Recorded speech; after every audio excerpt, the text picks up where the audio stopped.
nadaranasan natin yung tayo down and out. Yung parang pinagtakluban ka ng langit at lupa, parang hindi ka uso, wala nang puwang para sa'yo sa buhay na ito. Yung iba po na hindi nakakalampas sa ganyang negative feeling, kuminsan they even kill themselves. Or they become desperate and kill others. At dapat handa tayo sa ganyang mga uri ng panahon. What can we do and what wisdom can we glean from the Bible as to about what we can do when we are down and out?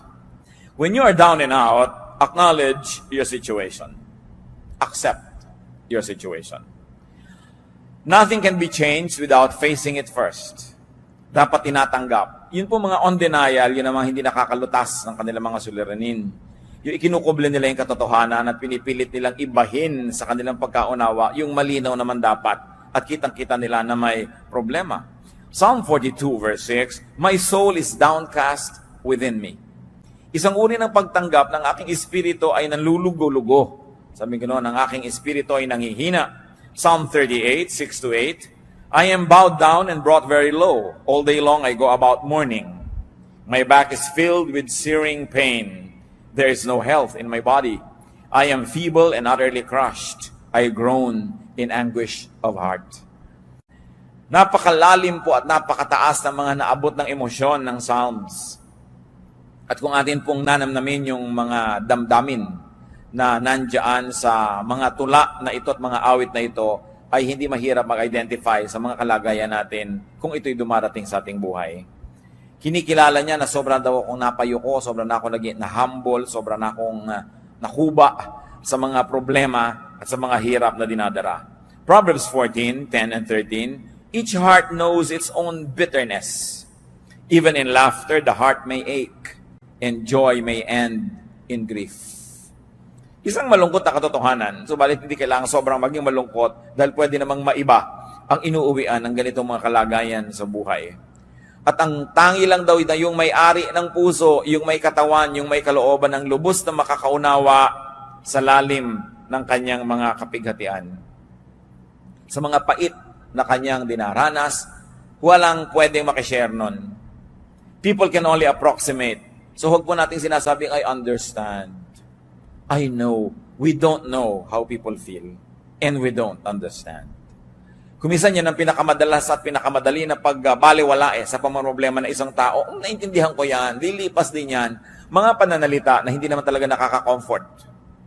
Na gusto mong sabihin, hindi mo alam ang sinasabi mo, hindi mo nadaranas ang dinaranas ko, kaya huwag mong baliwalain ang aking nadarama. Kumisan sa kagustuhan po natin magbigay ng comfort sa kapwa, we end up trivializing their sorrow. Na minamaliit natin yung malaki sa kanila sa panahon na yon. Tanging yun lang daw may-ari ng puso ang nakakaunawa, nakakabatid ng hapdi, ng pait na nadarama nito. At kahit daw sa kabila ng ating mga halakhak, ikaw na may-ari ng puso, nalalaman mo na may lungkot kuminsan kasama yan. Merong mga pangamba. Na kuminsan nagsasaya ka lang, kaya mga tao naglalasing, kuminsan nagpa-party, kuminsan nagwawala, nagkakalat. They're trying very hard to be happy or to appear happy or to sound happy because they know that they are not. Kaya sabi niya, alam niya, even in laughter, the heart may ache. Meron talagang nadarama ang isang puso at may mga kabigatan. Baliwala na ito ay itanggi. Dapat tanggapin mo, malungkot ako ngayon. I feel down and out. I don't feel nice. I feel low. I have such low self-esteem. Or I am sad, I feel dejected and rejected and alone. Yung pagkilala po niyan, isang unang hakbang na para tayo makaahon sa ating kinalalagyan. Another thing we do when we are down and out, limit your load. Kahit po mga tulay, makikita natin sa highway, load limit, 15 tons. Sa maliliit na tulay, 10T, nakalagay yun. Ibig sabihin, 10 tons, 10,000 kilos ang kaya lang dalhin ng tulay na yon. Laging may load limit.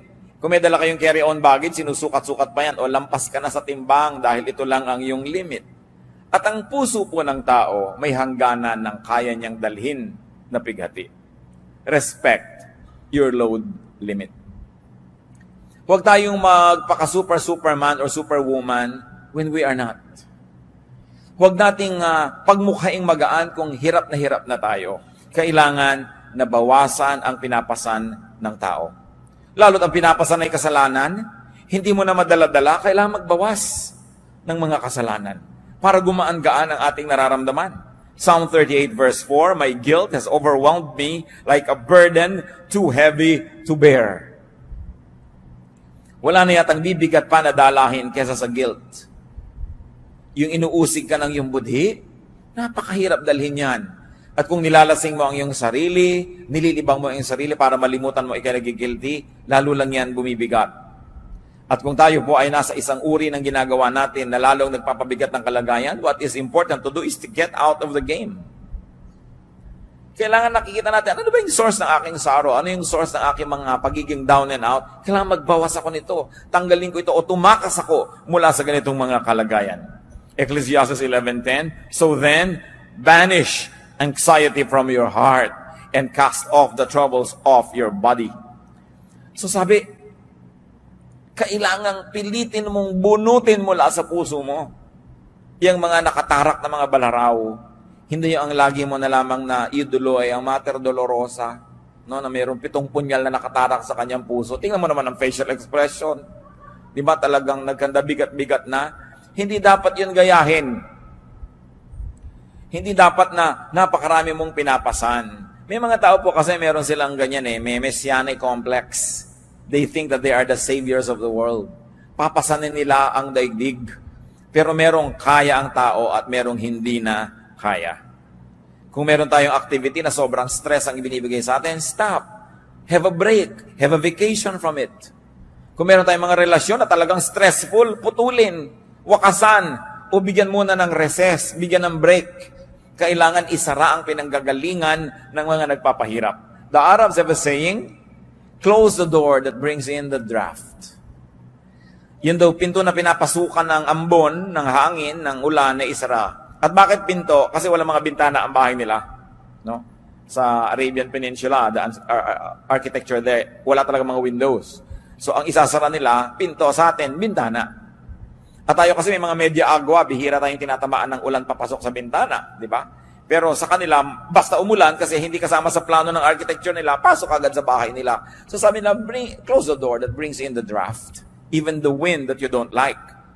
Mga kapatid, kung sakasakali that you're feeling down and out, or you're about to feel down and out, i-identify nyo agad, saan nagmumula itong feeling na ito? Sino ang nagdadala nito sa buhay ko? Anong activity ko ang pinagmumulan nito? At agad-agad ninyong itigil, isara, bitawan, pagpaalaman, dahil hindi marapat na patuloy kayong magdala ng load hanggang mag-break. Marami mga nagbe-break Kahit yung mga circuit breakers, may load lang dapat ang isang bahay na dinadala niya ng kuryente. Kaya tayo may fuse. Pag sobrang pumasok na kuryente, hindi kakayanin ng load, magtitrip ang fuse. Titigil sa pag-andar para i-protect yung bahay sa pagkakasunog. Ang katawan natin, may load yan ng pagod, kaya natutulog. Kaya itinutulog yan, kasi sinasabi ng katawan mo, tapos na ang load mo, hanggang dyan ka na lang. Ano nangyayari po sa mga nagda-drugs? Kadalasan 3-4 na araw walang tulog. Kakaya nilang tumayo na walang tulog. Pero tingnan nyo, para sila mga naglalakad na kalansay. Kasi hindi talaga kaya ng katawan, artificial lang yung power. At lahat ng bagay na artificial, may bayad. May singil. Ang hindi ipinagpapahinga, ipagpapahinga mo rin yan. Kaya yung talagang ayaw magpahinga, nagkakaroon ng karamdaman. Wala nang magawa dahil talagang hindi na kayang bumangon. Babawi at babawi ang katawan sa mga utang natin sa Kanya. So what could be giving you load? Limit your load. You have to be kind to yourself. Another thing to do when we are down and out is to share your burden. You not only limit your burden, but you also share your burden with a friend. To confide in a friend is very important. Napansin niyo po ba na kumisan maihingan niyo lang ang problema niyo sa isang napagkakatiwalaang tao kahit wala siyang ibinigay na payo, kahit hindi siya nagpautang, kahit wala siyang ibinigay na tulong, gumaan na? That's important to have friends. Friends divide our sorrow and they multiply our joy. Kaya pag tayo po may mga dinedevelop na mga friends, una, we enjoy the friendship. 2, they enjoy our friendship. And 3, if you have not yet relied on that kind of friendship, you are just saving for a rainy day. Nakakailanganin mo isang kaibigan na pwede mong pagkatiwalaan, pagsabihan ng mga problema mo na hindi mo masabi sa iba, nakakagaan. Deuteronomy 1:12, but how can I bear your problems and your burdens and your disputes all by myself? Sabi, hindi ko kaya yan mag-isa. Kailangan meron akong kasama. Kailangan meron akong katuwang. Ecclesiastes 4:10, if one falls down, his friend can help him up. Kung wala kang ginawa kundi magyabang sa iyong kaibigan, magpa-impress, magpasikat, paano mong aaminin sa kanya ang iyong mga suliranin? Paano ka magpapatulong sa mga kabigatan? Kaya kailangan meron ka man lang isa o dalawang tao sa mundo na hindi mo ini-impress. Yung kung ano ka lang yun ang pagkakaibigan ninyo, hindi yung kung ano yung akala niya tungkol sa'yo. Kasi talagang pag namang problema na po ang tao, ang pinakamahalaga, yung may makakaharap ng tao, hindi mo kailangan magkunwari. Hindi mo kailangan magbalat kayo. And it is a gift of God to have at least one person like that in your life na maaamin mo ang mga ipinakakalihim-lihim mo sa buhay. At kung minsan, malaman lang niya yun at malaman mong alam niya, napakalaking tulong na sa iyong buhay. Ecclesiastes 4:10, but pity the man who falls and has no one to help him up. Hindi ang tunay na kahabag-habag. Friends can be angels, especially in difficult moments. And friendship in the Bible is very precious. Proverbs 17:17, a friend loves at all times, and a brother is born for adversity. Kaya daw may kaibigan, kaya tayo may mga kapatid, para sa mga panahon ng kagipitan. Bagamat dapat ang nagsasabi nun yung tumutulong, hindi yung nangangailangan ng tulong. Pag sinabing, that's what friends are for. Dapat ang nagsasabi nun, yung tumutulong, hindi yung nangangailangan. That's what friends are for, kailangan tulungan mo ako. Naiiba yung value. Yung ikaw yung tumutulong, ayaw niyang tanggapin. So, that's what friends are for. Nandito ako para katulungan. Ang nagsasabi niyan po yung tumutulong. No? Hindi natin inuobliga ang mga kaibigan natin, that's what friends are for. Therefore, ay momolestyahin kita. But a friend loves at all times. At kung minsan, ito po ang pinaghihinanakit ng mga tinatawag nating non-Christians, sa mga unchurched, mga hindi born again, sa mga kaibigan nila na born again. Na nagkaroon na ng kondisyon ng pakikipagkaibigan. Hindi na kita kaibigan kung idolatros ka. Hindi na kita kaibigan kung ang baptismo ay ganito lang, hindi katulad ng baptism ko. Hindi na kita kaibigan pag ganito ang doctrinal stand mo sa ganyang bagay, sa ganung bagay. Nagkaroon ng patakaran ng pakikipagkaibigan. Samantalang sa Bible mismo sinasabi, a friend loves at all times. At kung nangangailangan po tayo ng modelo, hindi ba sapat pa at lampas-lampas pa ang Panginoong Hesus na modelo? That while we were yet sinners, He loved us. So why can't born-again Christians love people who don't share their convictions? Why can't born-again Christians not love people who don't share their religious color? Nilalagyan natin ng patakaran. Dapat nga, mas kaya mong umibig. Mas kaya mong magmahal dahil meron kang Kristo sa iyong puso. Pero yung iba, kumikitid talaga ang isip. Akala lang, ibig sabihin na maging born-again Christian, Bible-based Christian, evangelical Christian, maging judgmental. Na pagka hindi ka nakakaabot sa aking mga pamantayan na pang-religyoso, hindi ako makikipagmabutihan sa iyo. I will treat you like a pagan, like an outsider. Nababaligtad. Dapat ang Kristiyano, mas kaya nating umibig ng walang patakaran. Sapagkat yun ang pag-ibig ni Jesus sa atin. At yun ang pag-ibig na minodelo ni Jesus na dapat tularan ng lahat ng nananalig sa Kanya. Proverbs 27 verse 10, better a neighbor nearby than a brother far away. Aanin mo nga naman ang kapatid mo na talagang mamamatay para sa iyo, pero ang layo. So maraming panahon daw, higit lalong mabuti ang isang kaibigan ng isang kapitbahay na malapit kaysa isang kapatid sa laman na malayo naman. At sabi pa nga ng Proverbs 18:24, there is a friend who sticks closer than a brother. May mga kaibigang higit pa sa kapatid ko magmahal. At yun ang mga kailangan natin Bihirang-bihira na iiwan ka ng kaibigan mo Mas marami pa ngayon iniwan ng asawa kaysa iniwan ng kaibigan. Kaya hindi ibig sabihin na kayo nag-aasawa na wala na kayong kaibigan. Although your asawa should be your best friend, no?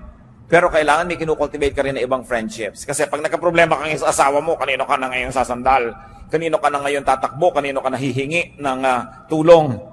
Kailangan ang tao hindi nagsasara ng mga pinto niya sa mga mahahalaga niyang relasyon, lalo ang pakikipagkaibigan. Pero, at ito'y napakalaking pero, yung mga dati niyong kaibigan, no? Hindi niyo na dapat ipagpatuloy ang pakikipagkaibigan kung may asawa na kayo. At yung mga dating mga kaibigan, hindi na kayo dapat umaaten sa kasalan ng mga kaibigan ninyo na magpapakasal. Kasi day nila yun eh. Nang aagaw ka pa kuminsan ng eksena ng bride o ng groom dahil ipinaggigiitan mong yung sarili. Kasal nila, nandun ka. Nakaka-offend.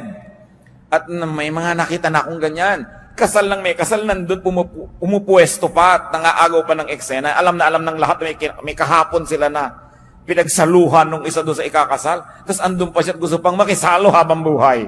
No? Kailangan lumalaki tayo sa lugar. But friends without the romantic connection must be maintained and kept. And they can give us balance also. So, make, have, and keep friends. Kung maglalagay tayo ng therefore sa mga pinag-uusapan natin, kailangan ng tao talaga may mga kaibigan. Mapalad yung mga tao na yung kalagayan nila sa buhay ay mas madaling makipagkaibigan. Kasi meron pong mga kalagayan na hindi ganun kadali na makipagkaibigan. Hinihingi ng inyong kuminsan ng mga tungkulin na maging mailap kayo ng konti sa mga tao dahil may pinangangalagaan kayo na integridad ng inyong mga tungkulin. Pero mas higit na mapalad yung mga hindi kailangan gawin yon sapagkat mas madali sa kanila ang makipagkaibigan. What else should we do when we're down and out? Get and receive help, which is what we have been talking about anyway. Kailangan ang tao tumatanggap ng tulong. Paminsan-minsan, hindi yan masama. Ang masama lang kung wala na tayong ginawa kundi sumandal, maging pabigat sa kapwa natin. Pero there are moments. Job 16:20, my intercessor is my friend as my eyes pour out tears to God. So kung sino ang nag-i-intercede for us, those who are praying for us, those who are standing between us and other people, are intercessors, they are friends. So how can we develop friendships? Help others when able. Isaiah 41:6, each helps the other and says to his brother, be strong. Napakahalaga nung nagtutulungan at nagpapalakasan at pinapalakas mo ang iyong kapwa. Plant and therefore harvest good seeds. Habang gumagawa po tayo ng mabuti sa ating kapwa, dapat lang natin itanim sa ating isip na gumagawa tayo ng mabuti. Period. Pero alam din natin na ang Biblia rin ang nagsasabi na ang mga paggagawa ng mabuti ay meron ding kakambal na pag-aani. Pero ang napakasarap po na isa-isip habang gumagawa tayo ng mabuti sa ating kapwa, ipag-pray natin, Lord, ito pong tinutulungan ko, nawa kahit kailan, hindi ko kailanganin ang tulong niya. Hindi dahil mayabang tayo, kundi sabi natin, Lord, i-bless niyo po ako na lagi na lang akong tumulong ng tumulong sa kapwa. Magbigay ng magbigay. Kahit hindi na dumating pa yung panahon ako ang sisingil, ako ang nangangailangan, dahil total, lagi mo naman akong binibless. Hindi masamang prayer. Kasi na-check din ang ating mga intention. Kasi kuminsan, tulong tayo ng tulong, yung pala dahil matutulungan din ito ko later, investment lang. Napakaganda nung tumutulong ka lang dahil gusto mo lang tumulong. Pero kahit pa nga, hindi ganun kalinis lagi ang iyong kalooban, ang sinasabi sa Bible, pag may itinatanim, may inaani ang tao. So just always consider it. When you're doing good, you're just planting and planting and planting. If you are not able to harvest from the same person, the God of the Bible who says, what you sow, you will reap, will see to it that you will reap it from somewhere else, from someone else, basta darating at darating aani ng itinatanim. Kaya napakainan po mga kapatid na gawing policy natin sa buhay. Kung tayo'y matibay, at anong ibig sabihin ng matibay? Yung hindi tutumba ka na, matibay ka lang, nakatayo ka, humanap ka lagi ng matutulungan. Magtanim ka ng mabuti. Sapagkat sa paggawa natin ng mabuti sa ating kapwa, una, ikinalulugod ng Diyos. At kung nalulugod sa iyo ang Diyos, paano ka naman malulugi? Number 2, nalulugod din sa iyo ang iyong kapwa. At generally speaking, ang mga tao naman ay marunong tumanaw at makaalala kung sakaling ikaw naman ang mangailangan. No? Bihira naman yung talagang lumilimot eh. So, meron ka rin dyan ng mga benefit. At pangatlo, tuwing tumutulong tayo sa kapwa, lumalakas tayo. There is something miraculous about helping people, that when you keep on helping people, you become stronger and stronger and stronger. So that when the same storm happens to strike you, you are now well-equipped, not only to survive, but also to prevail. So plant good deeds. Galatians 6:7, a man reaps what he sows. Kung ano itinatanim ng tao, inaani. 2 Corinthians 1:3-4, praise be to the God and Father of our Lord Jesus Christ, the Father of compassion and the God of all comfort, who comforts us in all our troubles, so that we can comfort those in any trouble with the comfort we ourselves have received from God. Parang masyadong verbose, pero ang ibig lang sabihin, pag nagko-comfort ka ng iba, pag ikaw naman ang nangailangan, you will also be comforted. Either the people that you have comforted will comfort you back, or other people that you have not comforted will comfort you, or in any of the case, God will cause you to be comforted. Walang pagbibigay ginhawa sa kapwang nagigipit, walang pagbibigay tulong ang hindi sinusuklian ng langit ng gantimpala. What else do we do when we are down and out? Seek God. Madalas, yun lang pala ang dapat gawin kasi nagiging paalala ng kalangitan sa taong nakakalimot yung mga kanyang pagiging down and out. Sometimes feelings of inadequacy and failure, even ill health, danger, are just reminders from God that we are forgetting Him. At ipanalangin natin na hindi na kailangan natin ng mga dramatic reminders from God para lang tayo magbalik loob at maalala siyang muli. Dahil talaga namang 99.99% ang taong nagigipit, nagkakasakit, nagkakaproblema, biglang nagiging makadiyos muli.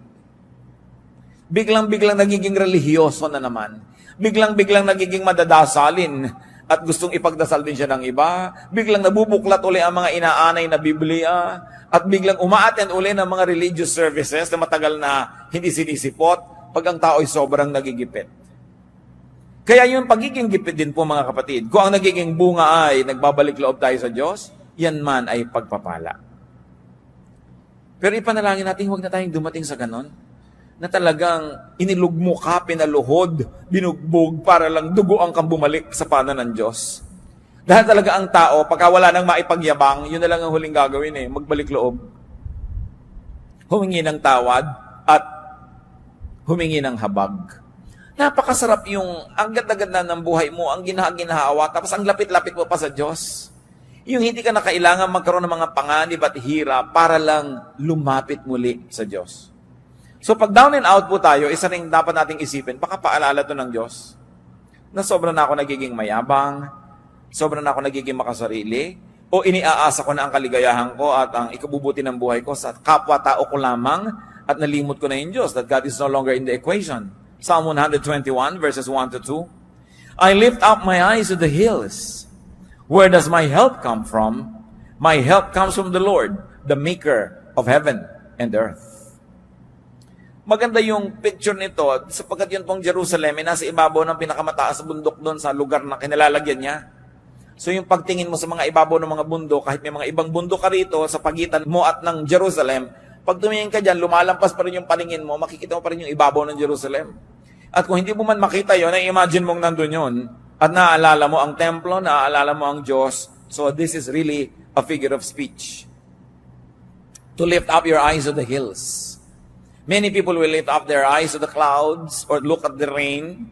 Some people can even remember God by looking into a microscope. Whichever helps you remember God, dapat meron kang ganung ritual sa buhay. Meron ting nakakakita ng maraming pagkain, naaalala niya ang Diyos.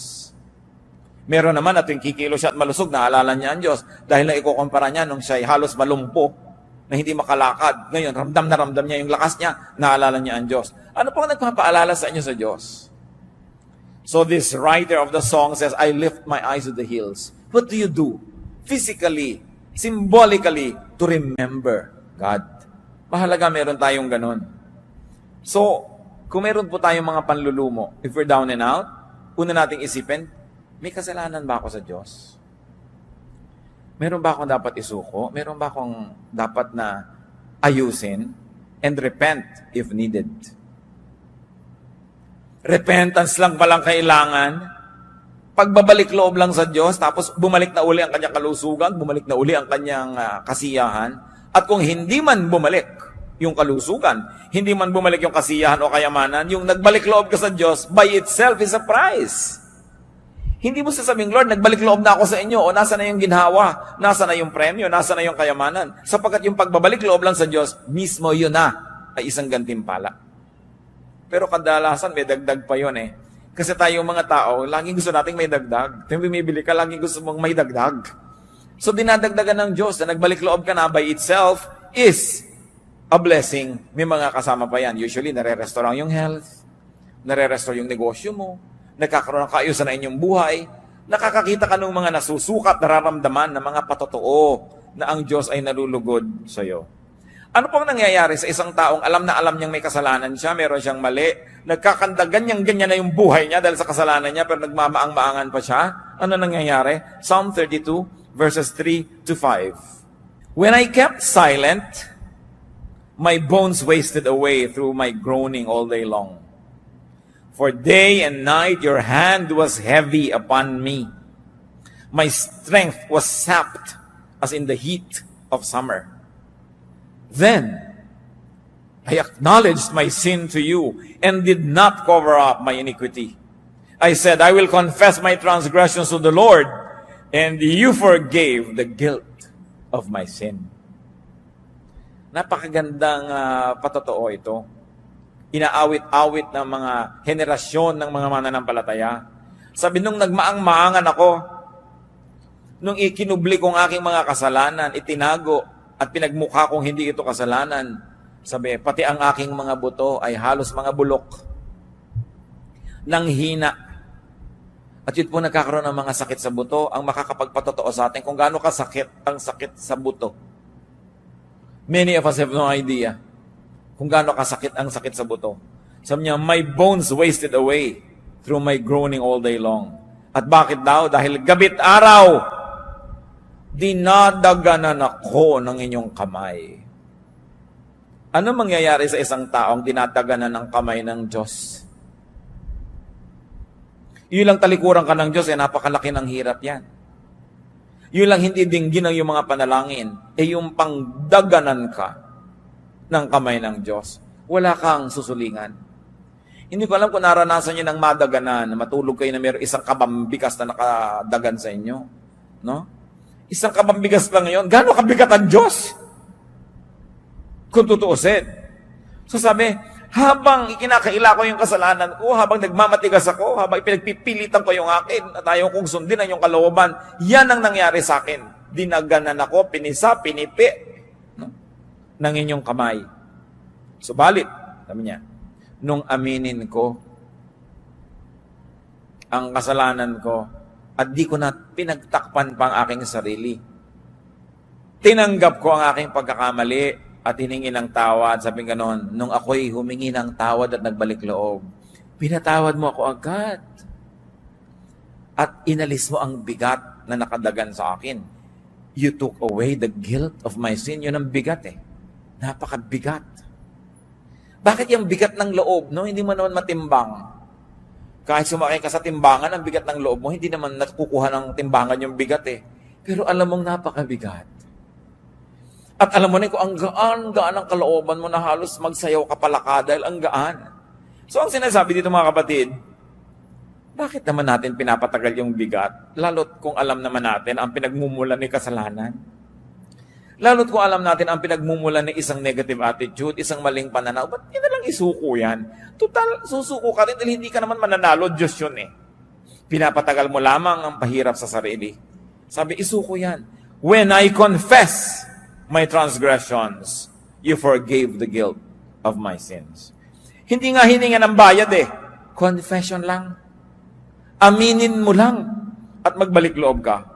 So what do we do when we are down and out and we have found out that it's because of our personal sin? Seek and receive restoration. Kailangan ibalik ang ligaya ng buhay, gaan ng puso, saya ng ating espiritu. Psalm 51:12, dalangin ng isang taong nalayo ang loob sa Diyos, restore to me the joy of your salvation and grant me a willing spirit to sustain me. Ibalik mo sa akin ang ligaya ng kaligtasan.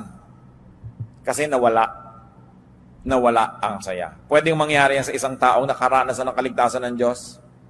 Yung magkagiba-giba pa yung puso, magkalungkot-lungkot pa. Pero yan ay bunga ng napakatagal, sunod-sunod at buong tigas ng ulong pagsuway sa kalooban ng Diyos. That is when we are down and out. What about when others are? What do we do when others are down and out? When people are down and out, be compassionate. That's the first rule. ever. Maging mahabagin. Colossians 3:12, as God's chosen people, clothe yourselves with compassion, kindness, humility, gentleness, and patience. Be compassionate with people. Hindi yan panahon para manisi. Hindi yan panahon para magpasikat. Nakita mo, tama ako. Kailangan ko ang tao down and out. We become kind. Nararamdaman lang ng tao na kailangan siyang maging mabait at mabuti. Kung naranasan na niya sa kanyang buhay na mga ilangan ng bait at buti ng kapwa. Kung naranasan niyo na pong makorner, wala kang kapiyok-piyok dahil corner na corner ka, ang tanging kailangan mo, kabaitan. Yung down na down na down ka, wala ka talagang maipagmalaki ni ano, ang tanging kailangan mo lang sa tao, kabaitan. Pag wala kang maibigay na excuse, dahil talagang obvious na obvious ang kamalian mo, anong kailangan mo? Kabaitan. Pero tayo po mga tao kadalasan, pag nakakita ng kahinaan, sinasamantala yon. O ano, gaganunin mo pa ngayon. Eto ka ngayon, lalapit-lapit ka sa akin. Ganyan ka pa. Hindi po ganyan na klaseng trato ang kailangan ng taong nagigipit. Kasi the heart knows its own sorrow. At napakabuti siguro, bagamat hindi ko idinadalangin na maranasan natin, pero maranasan din natin yung magipit, maging sobrang kawawa, para malaman mo na kailangan mo rin maging mabait. Para ma-realize mo ang halaga ng kabaitan.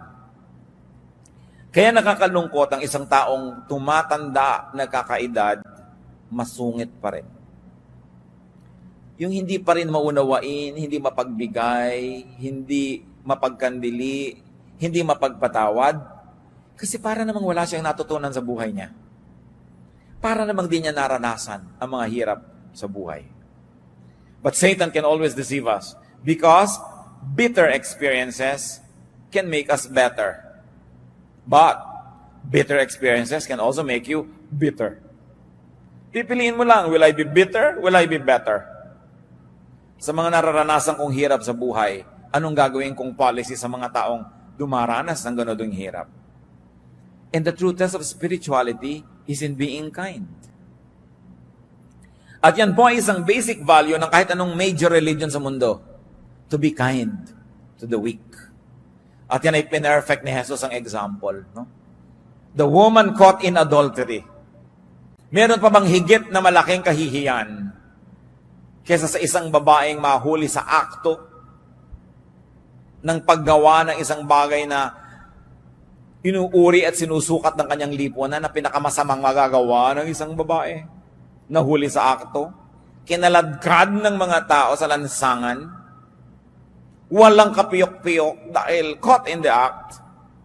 Pero ang sabi ng Panginoon, o kung sinong walang kasalanan, di maunang bumato. Di ba musika sa tenga ng babae yun? Subukan ko nyo kung kayo yung babatuhin.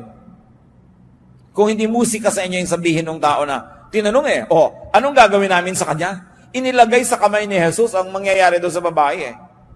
Alam nyo, madalas nasa kamay natin ang mangyayari sa ating kapwa. Kumisan kuya kayo ng isang pamilya, kayo tong breadwinner, may nagkamali, kumisan nasa kamay ninyo kung ano mangyayari sa kanya. Kasi yung opinyon, papakinggan ng iba Kumisan kayo yung tatay, kayo yung nanay, anong gagawin nyo sa isang taong ganun? Pinakita sa atin Jesus ang dapat gawin. Sabi niyo, yung mauna na yung walang pagkakamali. Kaya dahil doon, walang naglakas. Kailan nyo ibinibigay yun? Kailan natin kakailanganin yun? Remember, what you sow is what you reap. Napakahalaga na iniisip. Kaya ang ating beginning na verse you don't know what the day may bring forth. Be kind, because you don't know when you might be the recipient of the same kindness.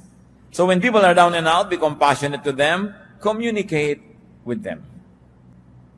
Ang isang napakahirap na mangyari sa isang tao pag siya down and out ay yung ma-isolate. Yung nag-iisip siya, hindi kaya ako tinatanggap ng mga tao, ipinupuwera nila kaya ako sa kanilang buhay. Communicate with them. Yung mga talunan, communicate with them. Kasi iniisip nila, meron pa kayang tatawag sa akin, may magte-text pa, natalo ako sa eleksyon, natalo ako sa contest, natalo ako sa kahit ano pa man. Dahil siyempre maraming kung bumabati sa nanalo, doon sa natalo. Meron pa bang bumabati dyan? Communicate. And when we communicate, we're saying, I'm here, I'm available, I am willing to help. Galatians 6:2, carry each other's burdens, and in this way you fulfill the law of Christ. So be kind-hearted, be gentle. Ephesians 4:2, be completely humble and gentle, be patient, bearing with one another in love. Maging mapagpatawad, mapagpaumanhin, at pairalin ang pag-ibig. Another thing we do when people are down and out, be reachable. Be available to help. Job 6:14, a despairing man should have the devotion of his friends, even though he forsakes the fear of the Almighty. Nakita niyo sinasabi ni Job? Kahit pa hindi ako matakot kayo sa Diyos, kahit magreklamo ako sa Diyos, kahit hindi ako maging makad-Diyos, kahit ano pa pagsasabihin ko dito, kaibigan ko kayo, dapat bigyan niyo ako ng inyong katapatan, ng inyong debosyon. Nakita niyo yung sabi niya, a despairing man should have the devotion of his friends, even though he forsakes the fear of the Almighty. At dito, bumabagsak yung maraming mga Christians.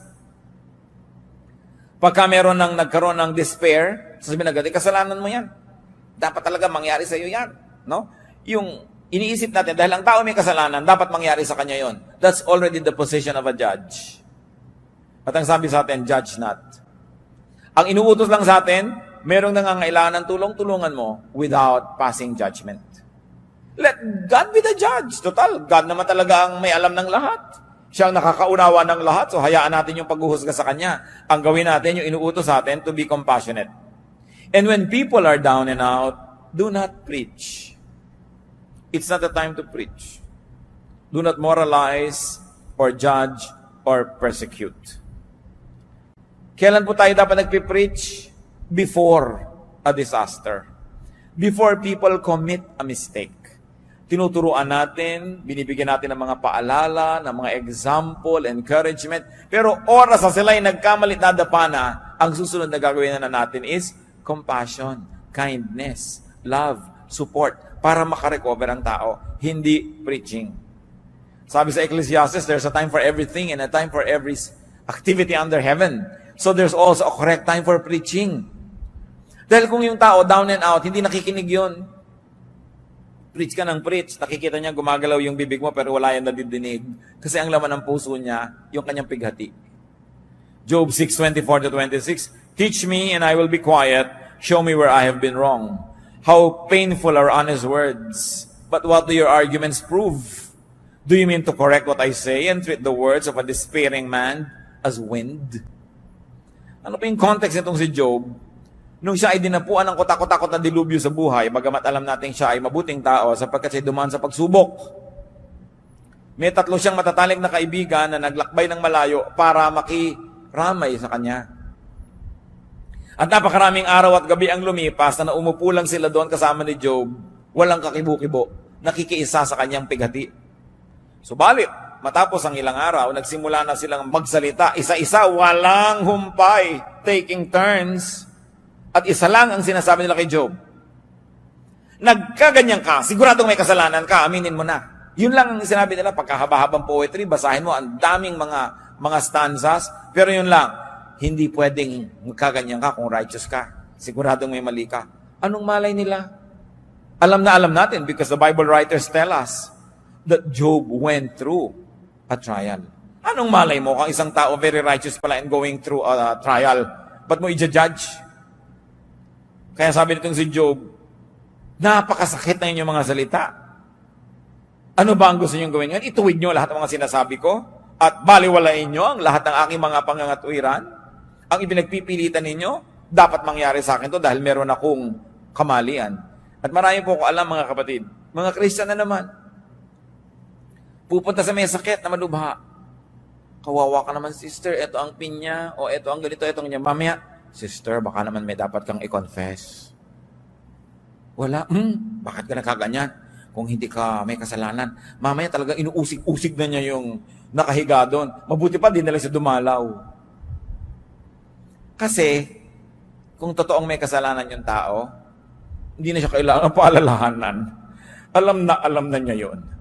At kung kayo may sugat, gusto niyo bang dinudot-dot po? Ay, may sugat ka. Ito yung sugat mo. Didiin mo pang ganun. Hindi mo kailangan yun. Sensitive ka na nga. Ang kailangan mo ay kabaitan ng tao. At hindi ko man naging mabait sa'yo, ay magpapalusot ka na sa Diyos. Lalo ka nga nagigilty kung mabait yung kaharap mo, di ba? Kung hindi ka inuusig, mas nagiging defensive ka nga kung usig siya ng usig. Siyempre, offensive siya, defensive ka. Pero kung walang offense, there'll be no need to be defensive. And people can be more open to the ministration of the truth. So, if people are down and out, it's not a time to preach. Mga kapatid, kung magpipreach kayo sa isang taong nagkamali na, ibig sabihin, hindi kayo nag-preach bago siya nagkamali.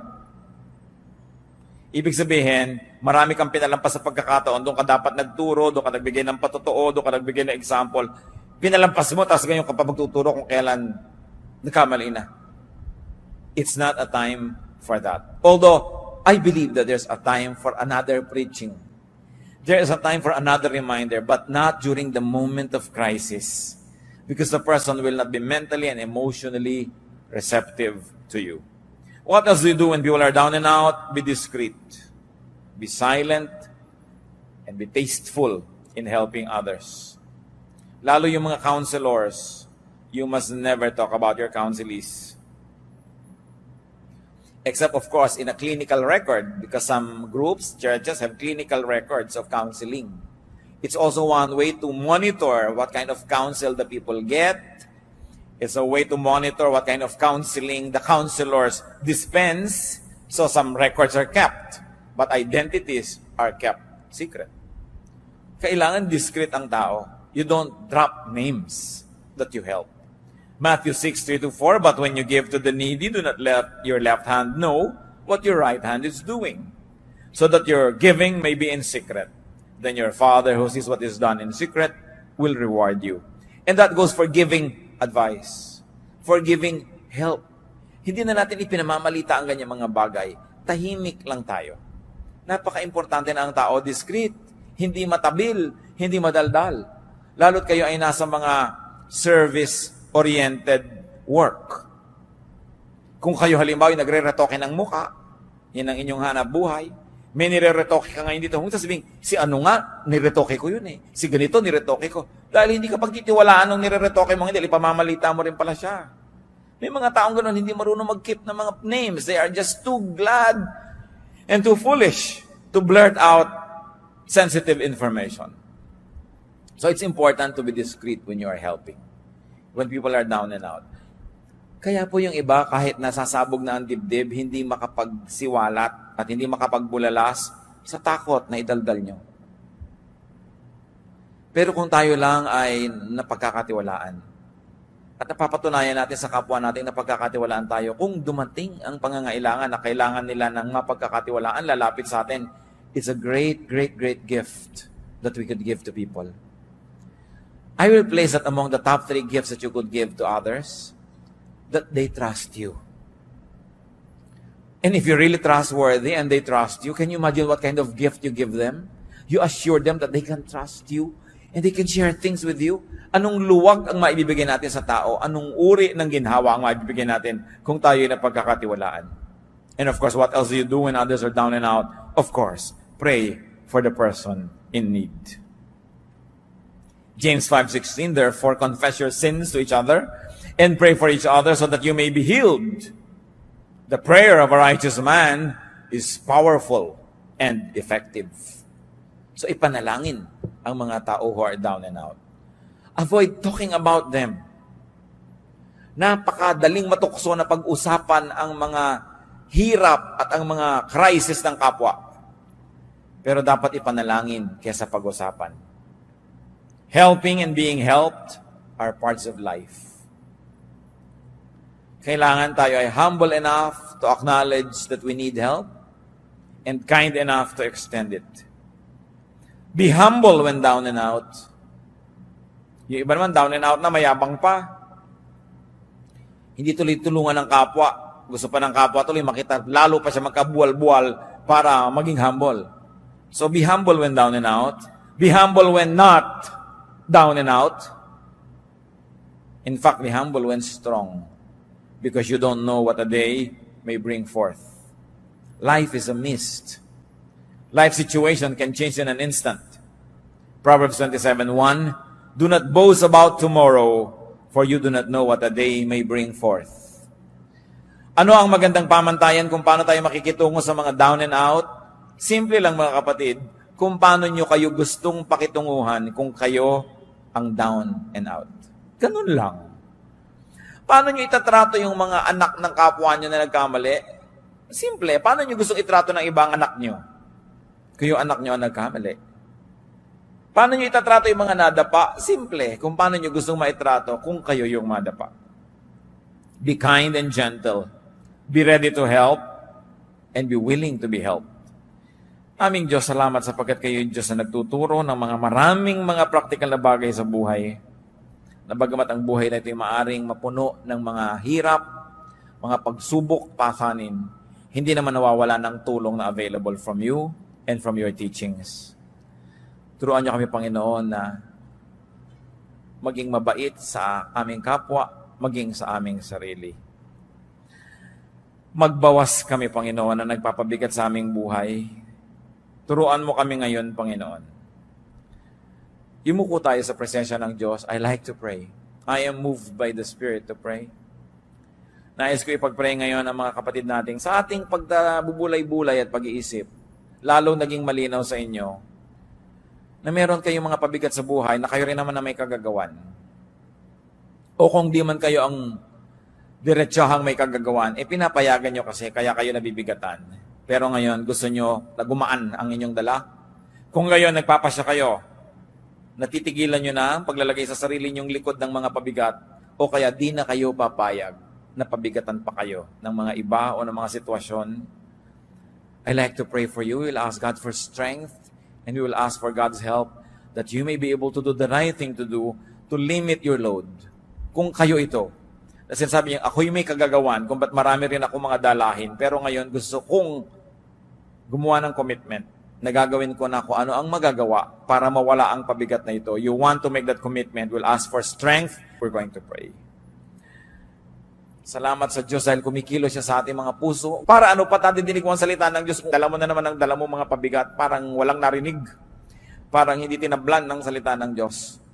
Hindi nakakahiyang sabihin sa Diyos na, Diyos ko, responsible din ako kaya marami kong dala. So ngayon sabihin ko, Lord, with your help, titigilan ko na. Ayoko nang payagan ang ganito mga bagay. Hindi na ako lilikha ng sarili kong mga pabigat o kaya titigilan ko na ang pagpapabigat sa akin na gawa ng iba. Heavenly Father, kumuha po kayo, Panginoon, na isang himala. Bigyan nyo ng kakayahan ang mga anak mo na gawin ang dapat gawin. Kung sila ang may kagagawa ng sarili nilang mga kabigatan, turuan mo ng gagawin para matigilan ito, O Diyos.